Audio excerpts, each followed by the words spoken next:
Good morning बच्चों। कल हम लोगों ने अपने स्पर्श पाठ्य पुस्तक के पाठ 3 गद्यखंड से पाठ 3 ततारा वामिरो कथा के लेखक लीलाधर मंडलोई उनका जीवन परिचय पढ़ा था और पाठ का सार थोड़ा सा देखा था कि प्रस्तुत पाठ में किसके बारे में बताया गया है। प्रस्तुत पाठ जो है अंडमान निकोबार की एक कहानी, द्वीप समूह की एक कहानी है। ततारा वामिरो की उस घटना को दर्शाया गया है प्रस्तुत कहानी में। तो आइए हम लोग कहानी देखते हैं। ततारा वामिरो कथा अंडमान द्वीप समूह का अंतिम दक्षिणी द्वीप है, लिटिल अंडमान। यह पोर्ट ब्लेयर से लगभग 100 किलोमीटर दूर स्थित है। इसके बाद निकोबार द्वीप समूह की श्रृंखला आरंभ होती है, जो निकोबारी जनजाति की आदिम संस्कृति के केंद्र हैं। निकोबार द्वीप समूह का पहला प्रमुख द्वीप है कार निकोबार, जो लिटिल अंडमान से 26 किलोमीटर दूर है। निकोबारियों का विश्वास है कि प्राचीन काल में ये दोनों द्वीप एक ही थे। इनके विभक्त होने की एक लोक कथा है जो आज भी दोहराई जाती है। देखिए, अंडमान द्वीप समूह का अंतिम दक्षिणी द्वीप समूह अंतिम छोर है और यह बताया गया है कहाँ है, पोर्ट ब्लेयर से लगभग 100 किलोमीटर दूर पर ये है। और इसके बारे में बताया गया है कि कार निकोबार द्वीप समूह जो है कि कार निकोबार पहला द्वीप समूह है। निकोबार द्वीप समूह का पहला द्वीप है कार निकोबार, और जो कि लिटिल अंडमान से 46 किलोमीटर दूर है। बताया जाता है, ऐसी लोक कथा है कि पहले ये दोनों कार निकोबार और लिटिल अंडमान जो है ये दोनों एक ही द्वीप समूह हुआ करते थे, लेकिन बाद में जो है ये द्वीप समूह विभक्त होने की एक लोक कथा है। विभक्त होने की यानी अलग होने की। ये दोनों कार निकोबार और लिटिल अंडमान द्वीप समूह कैसे अलग हुए, इसकी एक कथा है, जिस कथा को आज हम लोग पढ़ेंगे। फिर आज हम लोग इसको दोहरा रहे हैं, आपको सामने हम लोग पढ़ रहे हैं कि क्या कथा थी। ध्यान से देखेंगे अपनी बुक में। सदियों पूर्व जब लिटिल अंडमान और कार निकोबार आपस में जुड़े हुए थे, तब वहाँ एक सुंदर सा गांव था। सदियों पूर्व पहले जब लिटिल अंडमान और निकोबार आपस में जुड़े हुए थे, तब वहाँ एक सुंदर सा गांव था। पास में एक सुंदर और शक्तिशाली युवक रहता था। उसका नाम था ततारा। निकोबारी उसे बेहद प्रेम करते थे। ततारा एक नेक और मददगार व्यक्ति था, सदैव दूसरों की सहायता के लिए तत्पर रहता था। अपने गांव वालों को ही नहीं, अपितु समूचे द्वीपवासियों की सेवा करना अपना कर्तव्य समझता था। उसकी इस त्याग की वजह से वह चर्चित था। बता रहे हैं कि सदियों पहले जो है लिटिल अंडमान और निकोबार आपस में जुड़े हुए थे। वहाँ पे जो है एक सुंदर सा गांव था। उस गांव में कौन रहता था? एक शक्तिशाली युवक रहता था, जिसका नाम क्या था? ततारा। ततारा जो है बहुत सुंदर बलिष्ठ व्यक्ति था और वह बहुत मददगार था। वह लोगों की मदद करता था। लोग उसके व्यवहार से बहुत प्रसन्न रहते थे और सारे गांववासी उससे प्रेम करते थे। सदैव दूसरों की सहायता के लिए तत्पर रहता था। अपने गांव की ही नहीं, अपितु समूचे द्वीपवासियों की सेवा करना अपना कर्तव्य। अपने गांव के लोगों की ही मदद नहीं करता था, वह और लोगों के, अपने द्वीप के जो और लोग थे, सारे द्वीपवासियों की मदद करने के लिए तत्पर रहता। कोई भी मुश्किल में पड़ जाता था, अगर ततारा के पास जाता था तो वह उनकी मदद के लिए तैयार रहता था। उसकी इस त्याग की वजह से वह चर्चित था। सभी उसका आदर करते थे। वक्त मुसीबत में उसे स्मरण करते और वह भागा भागा वहां पहुंच जाता। उसके इस त्याग से लोग, उसके चारों तरफ चर्चा थी और उसके लोग आदर करते थे, क्योंकि लोग कहते रहे कि अरे ततारा ऐसा है कि जो भी मुश्किल हमें आती है हमारी मदद करता है। ऐसी चर्चा चारों तरफ थी। जो भी समय पर उसको मुसीबत में याद करता है, मुसीबत में उसके पास दौड़ा चला आता है, और इसीलिए उसका लोग आदर करते थे। और मुसीबत के समय वक्त पड़ने पर वह लोगों के पास दौड़ा पहुंच जाता था। दूसरे गांव में भी पर्व त्योहारों के समय उसे विशेष रूप से आमंत्रित किया जाता। उसका व्यक्तित्व तो आकर्षक था ही, साथ ही आत्मीय स्वभाव की वजह से लोग उसके करीब रहना चाहते थे। कौन दूसरों की मदद करता है? जिसके में अपनापन होता है। जो दूसरे को पराया समझता है या दूरी बना के रखता है, वो सोचता है कि चलो जाने दो, क्या हुआ, कि कोई मुश्किल में पड़ा है, चाहे कुछ है, सुख है दुख है, लोग उसके पास नहीं जाते हैं। लेकिन जिसके में अपनत्व की भावना होती है, अपनापन होता है, वो क्या है, हर की मुसीबत में, सुख और दुख में दौड़ा उसके पास चला जाता है। उसी तरह ततारा भी जो था, गांव में पर्व त्योहार के समय उसको दूसरे गांव के लोग भी विशेष रूप से आमंत्रित करते थे, और उसका इतना आकर्षक व्यक्तित्व था कि अपने आत्मीय स्वभाव के कारण वह सभी के करीब चला गया, रहना चाहते थे। सभी उसके करीब रहना चाहते हैं, क्योंकि उसके में अत्यधिक अपनापन था। पारंपरिक पोशाक के साथ वह अपनी कमर में सदैव एक लकड़ी की तलवार बांधे रहता। पारंपरिक लिबास जो उसका वहाँ का पोशाक था, उन लोग पहनते थे, आदि वहाँ की जनजाति, वो कपड़ा तो पहनता था ही वहाँ का, और उसके साथ साथ एक कमर में अपनी तलवार खोसे रहता था। लोगों का मत था, बावजूद लकड़ी की होने पर उस तलवार में अद्भुत दैवी शक्ति थी। ततारा अपनी तलवार को कभी अलग ना होने देता।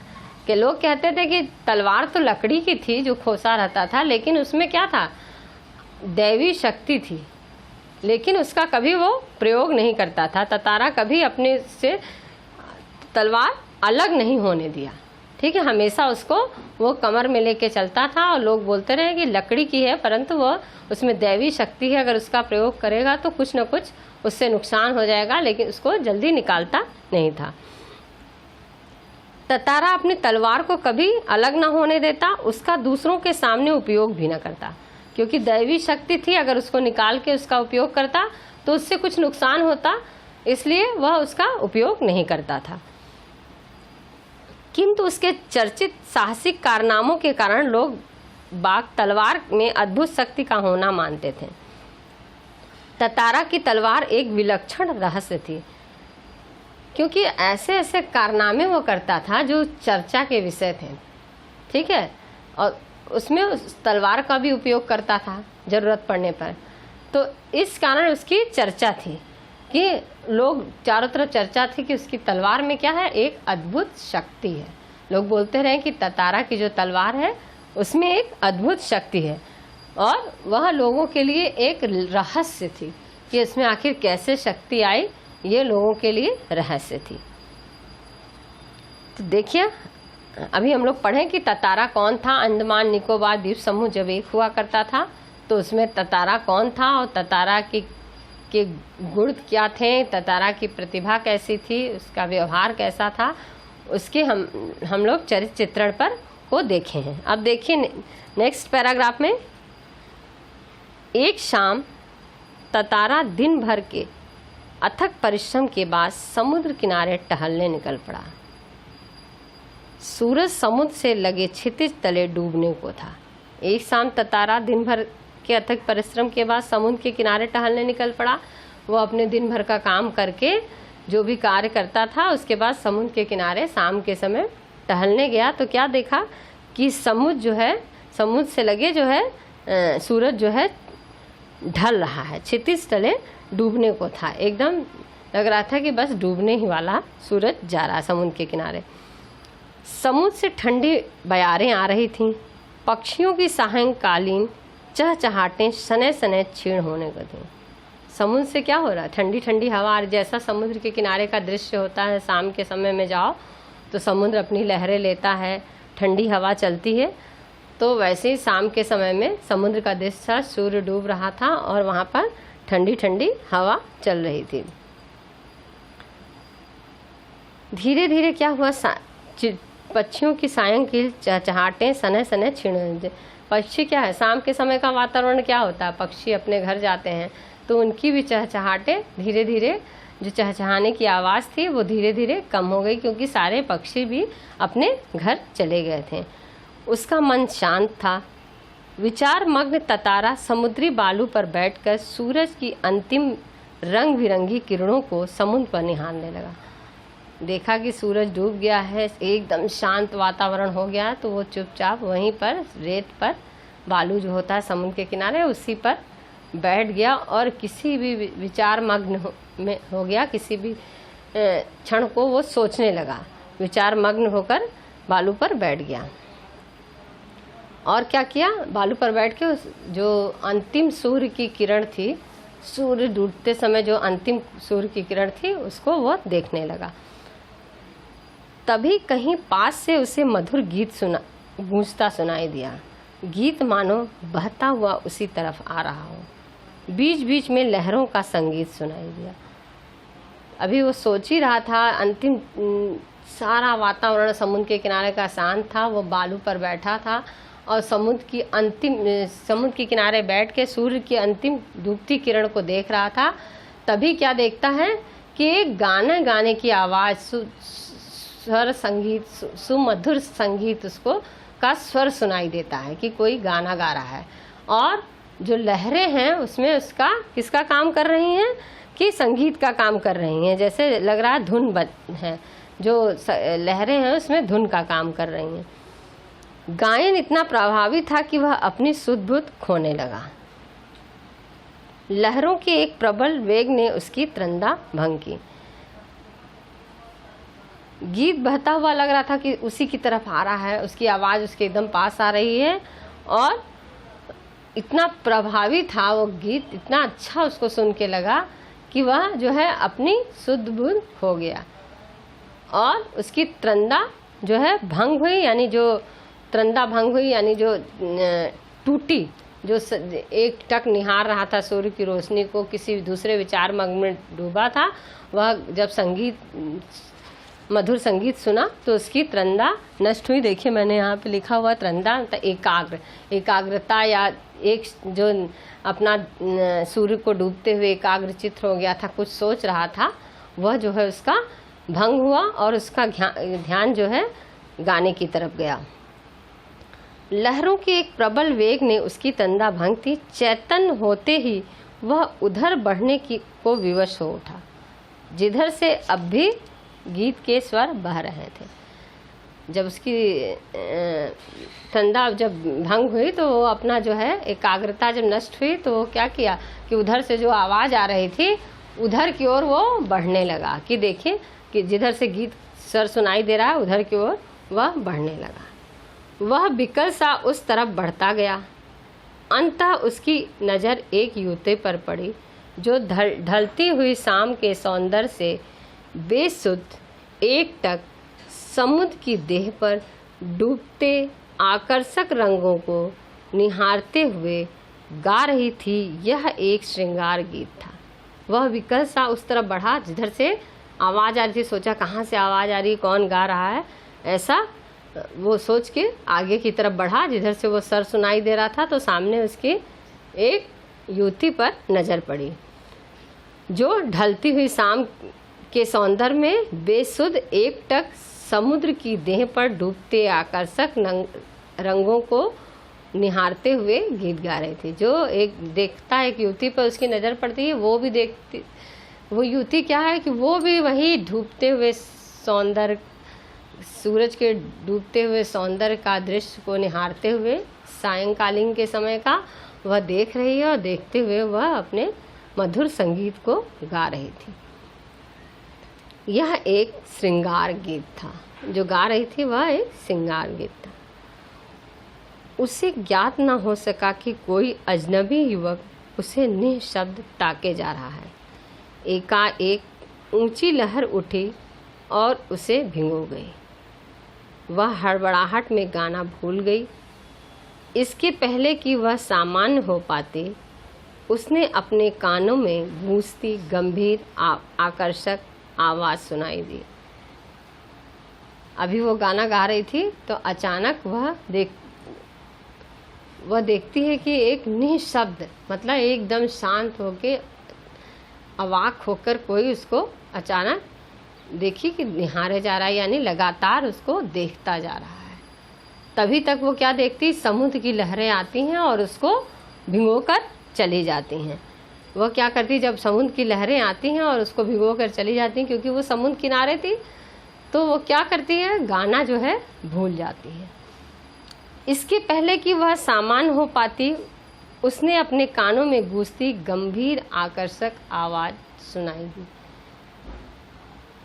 जब समुद्र के किनारे वह गाना गाती है तो देखती कोई निशब्द उसको देख रहा है, और उसी क्षण देखती है कि एक लहर समुद्र की आती है और उसको क्या करती है, उसको भिगो देती है। जब भिगो देती है तो उसकी हड़बड़ाहट में जब भीग जाती है तो उसका गाना भूल जाती है, और इसके पहले कि वह सामान्य हो पाती तब तक उसे अपने कानों में एक गूंजती हुई आवाज़ सुनाई देती है। तुमने एकाएक इतना मधुर गाना अधूरा क्यों छोड़ दिया? ततारा ने विनम्रता पूर्वक कहा। जब वो समुद्र की लहरों के आने के बाद गाना भूल जाती है, चूँकि ततारा उसको लगातार देख रहा था, अवाक होकर उसके गाने को सुन रहा था, तो वह उसको बोलता है कि अब तुमने इतना मधुर गाना अधूरा क्यों छोड़ दिया? अधूरा यानी आधा ही क्यों छोड़ दिया? ततारा ने विनम्रता पूर्वक कहा। अपने सामने एक सुंदर युवक को देखकर वह विस्मित हुई।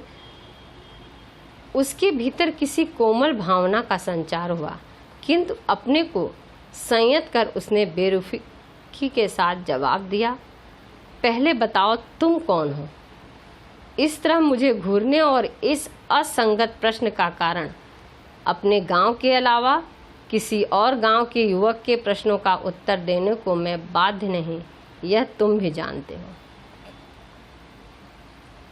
जब वो प्रश्न पूछता है ततारा उससे कि इतना सुंदर गाना अधूरा ही क्यों छोड़ दी, बंद क्यों कर दिया, तो वह उसको देखती है, और देखती है तो सोचती है कि ये कौन है।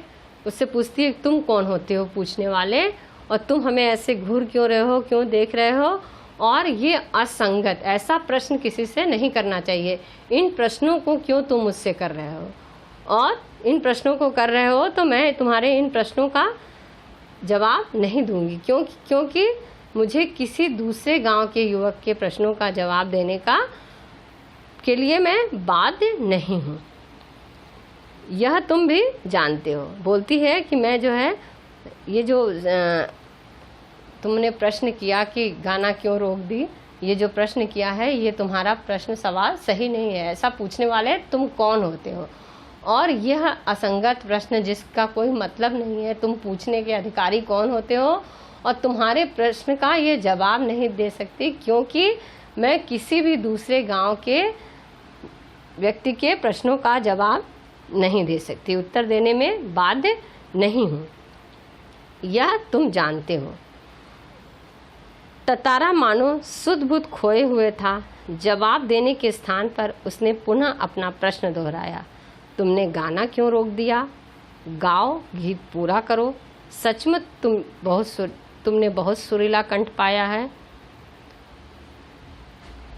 ततारा उसके गाना इतना सुंदर गा रही थी कि उसको सुनते ही एकदम सुध-बुध खो गया, और जवाब देने के स्थान पर जो उसने पूछा कि तुम कौन होते हो, प्रश्न पूछने वाला तुम्हारे प्रश्न का जवाब नहीं देती, ये सब प्रश्नों का जवाब ना देने के बजाय उसने पुनः अपने प्रश्न को दोहराया। क्या दोहराया? कि तुमने गाना क्यों रोक दिया? गीत पूरा करो। सचमुच तुमने बहुत सुरीला कंठ पाया है। ऐसा बोल के उसने तारा जो है अपनी बात को फिर से दोहराया। वामीरों के प्रश्नों का जवाब नहीं दिया, और उसने अपने प्रश्नों को फिर से दोहराया। यह तो मेरे प्रश्न का उत्तर नहीं हुआ, युवती ने कहा। सच बताओ तुम कौन हो? लपाती गांव में तुम्हें कभी देखा नहीं। जब वह बोलता है फिर से गाओ, तो क्या बोलती है कि ये मेरे प्रश्नों का उत्तर नहीं हुआ। मैं पूछती हूँ कि तुम कौन होते हो जो प्रश्न पूछने वाले। सच बताओ तुम कौन हो? लपाती गांव में तुम्हें कभी नहीं देखा। ऐसा करके उससे प्रश्न पूछती है। ततारा मानो सम्मोहित था। उसके कानों में युवती की आवाज़ ठीक से पहुंच न सकी। उसने पुनः विनय की, तुमने गाना क्यों रोक दिया? गाँव वह क्या कहना चाहती थी कि लपाती गांव में तुम्हें कभी नहीं देखा, तुम कौन हो, ये सब नहीं। वो ऐसा एकदम उसके गाने को सुन के उसकी तरफ आकर्षक है, तो उसको और कोई बात नहीं सुनाई थी, बस वही बात दोहराया जा रहा था कि तुमने गाना क्यों बंद कर दिया, गाओ ना।